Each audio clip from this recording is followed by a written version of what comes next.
Hello everyone, welcome back. I have another table transformation to show you. I got this table at Facebook Marketplace. The transaction was very unique. The lady told me to leave the money under her mat and that she was going to leave the table at the front of her door. Very unique. I love it. She really trusted me. I know it was just $5, but nevertheless, she trusted me. Let's get going. Let me show you now, step by step, how I made this table transformation. The first thing was to clean it and sand it really good. I didn't want the top of the table to be glossy, so I'm going to sand it. I'm using my Orbital Sander. I put the 5-level speed and I used 220 grade sandpaper. You can do this by hand, but it's harder. These are the materials I'm going to be using: Decoupage paper, red paint, and white paint. I'm taping the top of the table this way because I don't want the red to go on it. I wanted to paint the top in white. This is Dixie Belle chalk paint. This color is beautiful. I love to use this paint. It levels down really nicely when it dries. At first, it looks a little bit rough, but it dries really nice and it's very easy to apply. I'm taping the drawer because I don't want the red to go inside.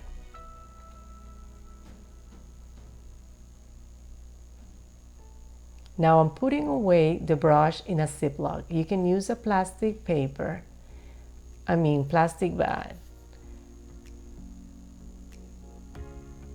going to use this detail brush to go inside the parts that the big brush didn't go in. I'm going to do that all over the table.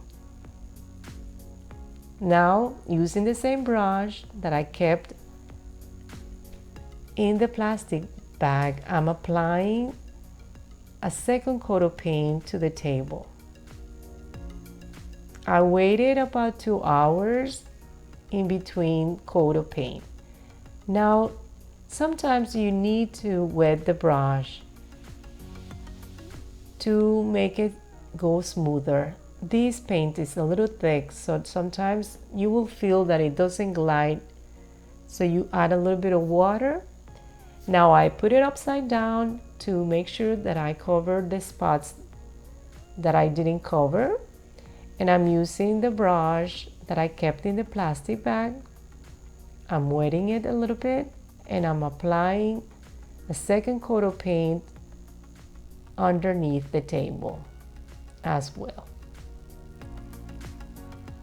Sometimes you will apply probably 3 coats of paint, all depends. You will see if you need it.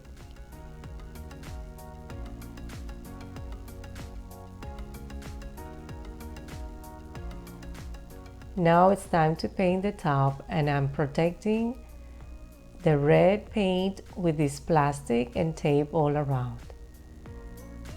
Mixing the paint really well,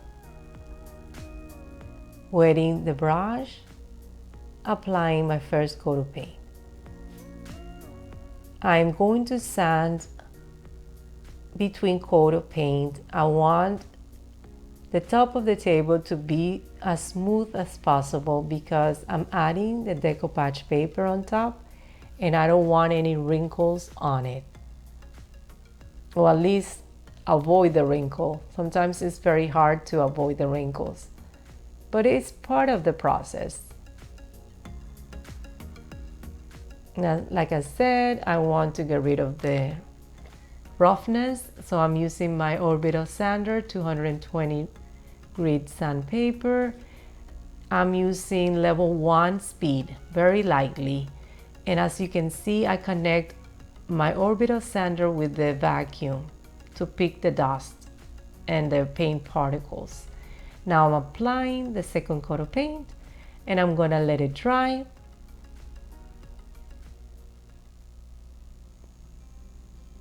And then it's going to be ready to add the decoupage paper.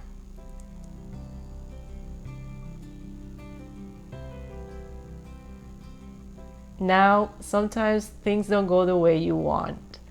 I decided to get rid of the red edges on the top of the table. I think it's gonna be better to show the natural wood color.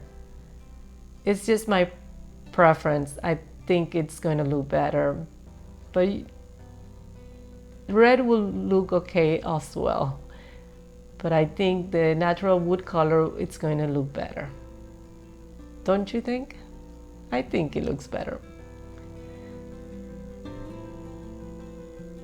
It's looking good already. But I want to take it to the next level and add the decoupage paper. This is a beautiful rice paper, also made by Dixie Belle, the same brand of the paint that I'm using.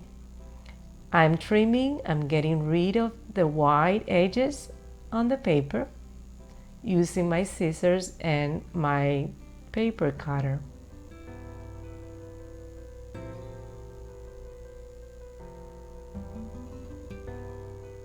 Now I'm going to use Gator hide and a sponge, parchment paper, and my mini iron. You can use house iron, but make sure you turn off the steam. Gator hide is a top coat for furniture, but in this case I'm using it as a glue. I'm going to apply enough on the top of the table, completely cover. I'm gonna let it dry for 20 minutes.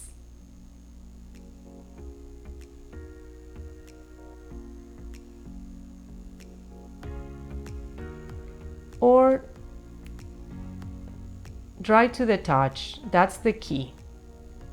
I think it took me less.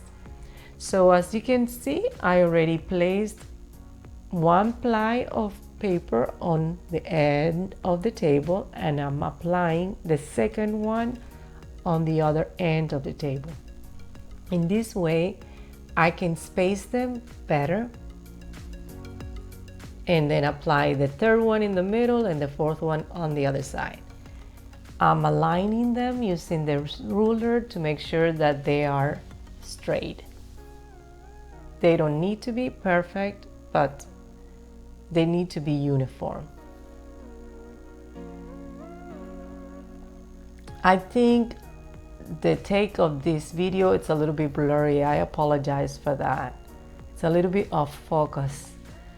So now I applying the decoupage paper with the parchment paper in between, and then using my mini iron. Moving it constantly, don't leave it in the same spot. What this is making is that it's melting the Gator hide, so it's adhering the paper, and it's also getting rid of the wrinkles and bubbles.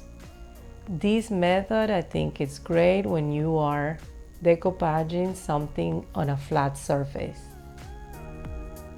Feel free to use house iron, but make sure to turn off the steam. And that's about it. I think it's a very easy process.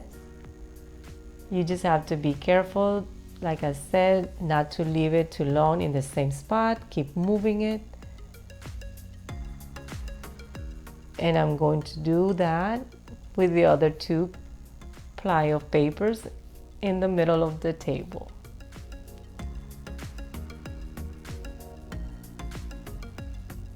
And as the final touch, protect your table with Gator hide.